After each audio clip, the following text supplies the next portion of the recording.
আমার মনে হয় সব গৃহিণীদের মনে এই প্রশ্নটা আসে যে আগামীকালকে কি রান্না করব বা সকালে উঠে কি নাস্তা বানাবো।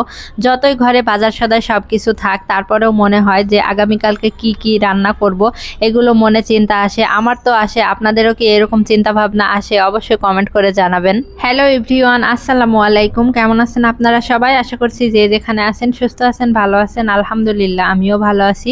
তো সকাল সকাল ঘুম থেকে উঠে এই যে আটার খামির করে নিয়েছি রুটি বানানোর জন্য। রাতে ভাত রান্না করেছিলাম, সেই ভাতটাও অনেকটা রয়ে গেছে, কারণ রাতে দুইজন খায়নি, তো ভাতগুলো বেশি হয়েছে। ওই ভাতটা তো আর কেউ খাবে না, যেহেতু রাতের রান্না ভাত তো আমাকেই খেতে হবে।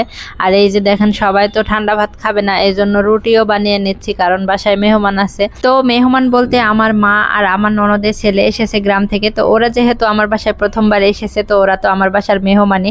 তাছাড়াও আমাদের দোকানের স্টাফ আছে, যে কারণে নাস্তা সকালে বানাতেই হয়। আর এইদিকে আমার ছেলের এক্সাম চলছে, যে কারণে ওকে ভোরবেলা উঠে পড়াতে হয় একটু। আর আমি ভোর 6টার সময় ঘুম থেকে উঠে রুটি বানাতে লেগে পড়েছি, যাতে ছেলেকে একটু পড়াতে পারি বা সময় দিতে পারি। তারপরে ওকে খাইয়ে রেডি করে নিয়ে যেতে কিন্তু 9টা বেজে যাবে।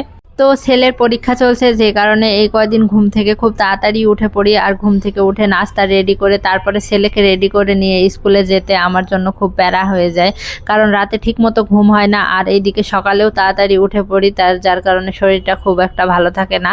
তো রুটিগুলো আমার সব বানানো হয়ে গেছে, একে একে সেঁকে নিলাম। আর দেখুন আমার রুটিগুলো কত সুন্দর ফুলছে, মাশাআল্লাহ। তো আমার ছেলের যখন পরীক্ষা হয় তখন আমার ছেলের চাইতে আমার টেনশনই বেশি হয়, মনে হয় আমি পরীক্ষা দিচ্ছি।